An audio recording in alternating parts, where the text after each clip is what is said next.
مننه جناب قاري صاحب. ولې ظاهرا خو داسې ده چې دوی ادعا کوي چې زموږ قبله مشترک دی، زموږ قرآن مشترک دی. په هغه اصول د دین کې دوی ظاهرا کوم معلومات چې زه لرم دوی وایي اختلاف نشته، نه په نبي صلی الله علیه وسلم باندې اختلاف دی، نه په قرآن کې دوی اختلاف لري او نه په قبله کې دوی اختلاف لري. ولې یوازینی شی چې اختلاف دی هغه موضوع د خلافت دی. یعنی په دې کې موږ خو نه پوښتنه نه کیږي چې ولې حضرت علي امام نه ده سوی او ولې حضرت ابوبکر امام سوی نه ده. دا موضوع تیر سوی ده. یو ارزک موږ له دوی سره شریک نه لرو، دوی نه را سره شریک کوي. ما ته خو خیر لكلمه للمنزل لزكاة لنكاح وغيره وغيره لدين سيرا واخلي ترى محمد رسول الله صلى الله عليه وسلم پوری دا خلق لمسر يوم مشترك عملنا لري. دي خپل اقرار کوي دي كلمه په مقابل کې کلمه، دي المنز په مقابل کې المنز، دي زکات په مقابل کې خمس، دي نکاح په مقابل کې متعه، دي جهاد په مننه جناب قاري صاحب. ولې ظاهرا خو داسې ده چې دوی ادعا کوي چې زموږ قبله مشترک دی، زموږ قرآن مشترک دی.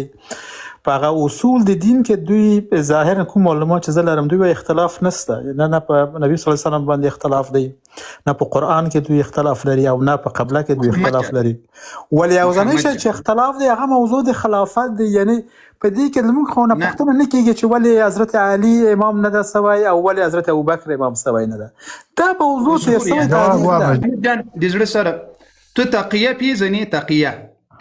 تقیه همدغه چې دوی په فشار حالت کې وایي ځان بل شی ښیي، یعنی متفاوت. افرین منافقت کوي. د تقیه معنا منافقت، یعنی په زړه کې یوه په خولو بله. دا تقیه ده. اوس تر راسه تا د قرآن هر څوک چې داسې سالم انتقاد لري ګوري دا اوس د دې پوهې دپاره هم ده، په ضمن کې انتقاد هم ده، په ضمن کې اعتراض هم ده او جیزان پوهنې د نورو مسلمانانو د پوهنې دپاره ګوره همداسې به تر پایه پورې انشاءالله الرحمن په دې معلومات به کوو. دا که یو څوک دلته اوس راسي ولې داسې کوې لکه ما ته چې له کور نه زکات راځي نه په خره باندې رابر کړی وي زکات بیا داسې خبرې. اوس تاسې وګورئ محمد جان، ته اوس وګوره محمد صاحب دا د دوی تر ټولو معتبر کتاب ده او د دوی همدومره اصول لري، همداسې اصول د دوی دي. ابو صاحب مننه قربانه که مسلم دا لایف ګوري پورته کړي د سره دا یو مؤمن مسلمان دغسې اعتراضونه راسې وکړي مسأله درته واضحه سي. داسې اعتراضونه ټولو ته اجازت ته رادي سي، نیوکه لري، اعتراض لري، پوهاوی غواړي. دا کتاب اصول کافي ده. د دې کتاب پاس جلدم در سره ولیکئ، دوم جلده 633 صفحه ده. په کتاب الفضائل القرآن کې 23 نمبر روایت ده.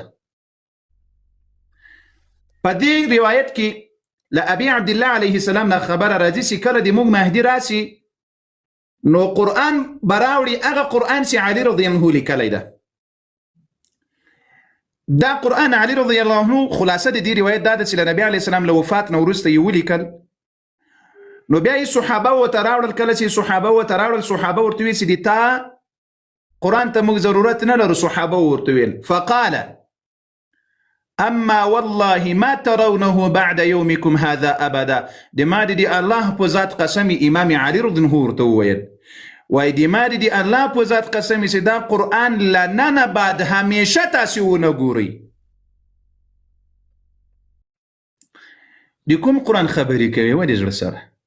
دا یو کتاب. بل کتاب که د څه شي علم د دې په زیاتوالي کې غواړي هغه خبره به م درته وکړم. محمد صاحب میک د خلاص کړه کتاب دی واورېدل؟ دا بل کتاب ده الفوائد الطوسیه. د دې کتاب 483 صفحه ده في مسألة الإصالة الإباحة. په دې ځای کې همدا روایت راوړي، تاسې دې ځای ته وګورئ. واي وقد تواترت الروايات بأنه لم يجمع القرآن كله إلا الأئمة. واي دا روایتونه په تواتر سره راغلي دي چې د قرآن له 12 امامانو نه بغیر بل چا نه ده جمع کړی. که چا وایي دا دعوه وکړله چې دا قرآن بل چا جمع کړی ده فهو کاذبه. یعنی ابو بکر و عمر و عثمان ټول صحابه ورته دوی دروغجن وایي. که چا دا موږ څه وایو چې قرآن چا را یو ځای کړی ده؟ صحابه ورا یو ځای کړی ده. ابو بکر و عمر و عثمان و علي ټول صحابه او اهل بیت په جمع سره د قرآن را یو ځای کړی د پسینو کې او په ورقو کې وغیره. لیکن د دوی عالم په دې روایت کې راځي چې وای امام دا خبره کړې ده چې دا چا نه ده را یو ځای کړی. اوس وګورئ وای که څوک دا دعوه ولري چې قرآن بل چا را یو ځای کړی له ائمه و نه بغیر دا دروغجن ده. وورد النص الصحيح بل صحيح روايات دادا بأن القرآن الذي نزل على محمد صلى الله عليه وسلم كان 17,000 آية ولس زر آياتكم سي أصل قرآن. محمد صاحب لموږ سره څو قرآن د سي الله نازل کړي په محمد رسول الله اندي څو آیات ده؟ 6,000 او 6,000 او يعني 6,000 كم وزياد دي وي ولا الزرع آيات القرآن والموجود الآن نحو ثلث باعتبار العدد. وإذا ننسي موجود له نن دا وي درايم حيسا دا قرآن يلا كتاب سيدانا مسلمانا دا درايم دو حيسي نست هذا دو حيسي تشيري دا لن دي روايت كي بسواي أقول وتواتر الناس بأن المهدي إذا خرج کله چې وایدام په تواتر سره دا روایت راغلی د چې کله مهدي علیه السلام راوځي نو دی به قرآن بتمامه ټول قرآن پر قرآن به راوړي چې ډېر خلق به یې نه قبلوي لیکن لږ خلق به دا قرآن قبول کړي.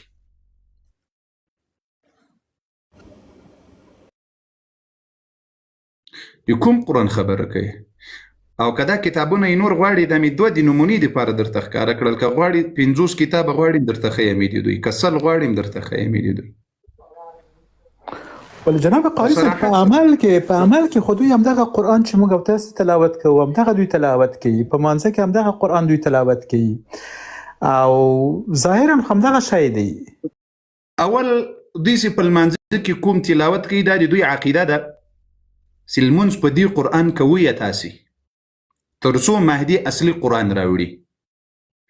دوی خو سره دې ټول قرآن انکار نه کوي له دغه قرآن نه چې دا قرآن د الله کتاب نه ده. دوی وایي چې دا د الله کتاب ده خو دوی وایي چې دا ناقص قرآن ده په دې کې چینجز راغلی قرآن ده. دوی لمونځ اوس ګوره زه د دوی یو بل ملا تاسو ته وښیم یو بل ملا هغه په صراحت سره وایي چې تاسې په لمانځه کې قل اعوذ برب الفلق قل اعوذ برب الناس ما وایاسته څه شی وایي ما وایاست؟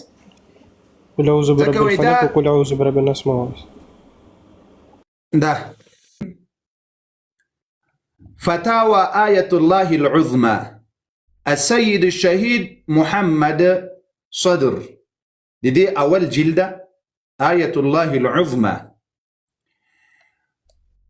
دا لاندې د دې خپل د چاپ مکتبي دي چې دوی چاپ کړی د دې کتاب منهج الصالحین 196 صفحه ده.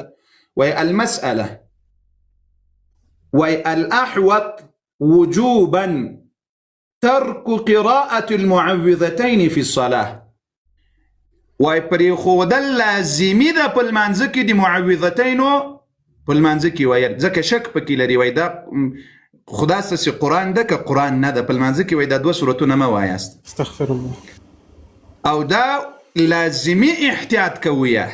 نو قرآن کې که چا شک وکړل رب درته وایي ذلک الکتاب لا ریب فیه او دی وایي احتیاط لازمي وکړي دا 2 سورتونه په لمانځه کې مه وایاست. داسې اوس یو بل روایت به زه درته وښیم صحیح روایت ګورې زه د دوی په امامانو خبره در سره کوم زه د انسانانو دغه ته نه ګورم. دا کتاب تاسې وګوري دا مرآة العقول ده في شرح أخبار آل الرسول العلامة شيخ الإسلام مولى محمد باقر المجلسي دا دوی لوی محدث دې کتاب په 12 جلد کې په 525 صفحه کې په دې کې د قرآن کریم چې کوم باب راوړی 28 نمبر روایت ته په دې ځای کې لاندې الحديث 28 موثق يعني صحيح ده علي ابن الحكم عن هشام بن سالم عن أبي عبد الله عليه السلام قال إن القرآن الذي جاء به جبريل عليه السلام إلى محمد 17,000 آية ويكم قرآن سي رسول الله را نازل سوي دا جبريل عليه السلام راوړی دا ولس زر آياته دا خو روایت ده دا روایت ده وس دی محدث شرحه یې درته ښیم د چا شرحه د محدث شرحه یې درته ښیم په همدغه روایت کې دا مرآت العقول مخکې چې مې درته ښکاره کړل دا 28 لمبر روایت ده په دې ځای کې تاسې وګورئ مسلمانانو فالخبر صحیح یعنی دا روایت صحیح ده محدث وایي دې ځای کې بیا وایي دغه خبره او نور ډیری خبرې په روایتونو کې الصحیحه صریحه سي صریح روایتونه دي في نقص القرآن وتغييره سي دا قرآن ناقص ده او تغيير سوي ده محدث واي بيوس واي وعندي ان الاخبار في هذا الباب متواتره يعني واي بدغي مسألة كيس دا قرآن ناقص ده وكم سوي ده وتحريف سوي ده تشنجز بكي راغله ده واي دا دي ما بنسبة دي تواتر مرتبه توي ده خبر تواتر بيزن يعني بلا شك وشبهه هو قارس استغفر الله العظيم د دې اړه باندې بيخي دا اوس ګوره دا د ټول د دوی د محدثینو کتابونه دي د اسکرین ته ګوره داسې ده معلومیږي درته د زړه سره اوس کوم کتاب زه تا ته وښیم اوس خبره دلته دا ده اکثریت د دوی د عام شایع بیچارهګان نه دي خبر عام شایع سیدي دا نه دي خبر هغوی ته فقط د حسین علیه السلام د مظلومیات نه دي ګوري لا أبو بكر رضي الله سره ډیره مینه لري که فاطمة الزهراء رضي الله عنها سره لفاطمة الزهراء رضي الله عنها سره أهل بيت دي رسول الله دي أبو بكر رضي الله خپل مقام ده له هغه سره ډیره زیاته مینه لرو خو فاطمة الزهراء رضي الله عنها دي رسول الله دي زړه ټوټه ده تاسو په دنیا کې یو مسلمان راته وښیاسته چې یو څوک په دروغو درته وایي چې د رسول الله لور یو چا وهلې ده دا ګوره د تا له احساساتو کې دي راولي نو چې کله په احساساتو کې راوسلې په دغه وخت کې د تا د یو چا په اړه په پوره معنا باندې بدګماني په زړه کې پیدا کېږي ځکه د تا هغه احساس د محبت د رسول الله له اهل بیت سره ده د دې درجې ته بل څوک نشي رسېدلی دا د دوی عام شایع چې دوکه کړي دي وایي صحابه راغله د فاطمې رضی الله عنها په کور یې حمله وکړه د ما ژوندو مړو ته چیلنج چې یو روایت صحیح سند سره راوړي چې صحابه و دا کار کړی ولې میدان ته نه راځي خو دا د عام شایع وایي دغه دماغ د صحابه و په اړه باندې په څه شي ورخراب کړی په دغه مظلومیت یې ورخراب کړی چې داسې فاطمه رضی الله عنها مظلومه وه او داسې صحابه راغله د دې په کور یې حمله وکړه هغه وایي چې نو د صحابه خو ټول ظالمانو اول که مثلا که زه علم ونه لرم زه دا خبره دوی د اغاګانو که خدای مکړه زه شایع یم الله مې دې نه کوي خو که هغه راته وایي چې د فاطمه رضی الله عنها په کور صحابه و داسې حمله وکړه اول زه په صحابه و باندې بد ورد وایم ځکه هغه د ما فطرتي مینه چې له اهل بیت سره په زړه کې پرته ده هغه نور اجازت نه راکوي خبره پوهېږي که نه پوهېږي هو قارس محترم پوهېږو اوس دا یوه خبره دوی را مخکې کوي د حسین علیه السلام د شهادت ورځ حسین علیه السلام په 50 کاله کې دی په عمر کې شهید سوی دا 50 کاله حسین علیه السلام چیرې تیر کړل یوازې خپلو عوامو ته دا ورښودلي چې کاربلا داسې وسول هغسې وسول چرګې ویل وای اول ماتم په حسین علیه السلام چرګې کړی نو د ظالم زوی هغه شایع چې واوري چې چرګې ماتم ورباندې کړی نو زه څه خر یم چې زه ورباندې نه کوم نه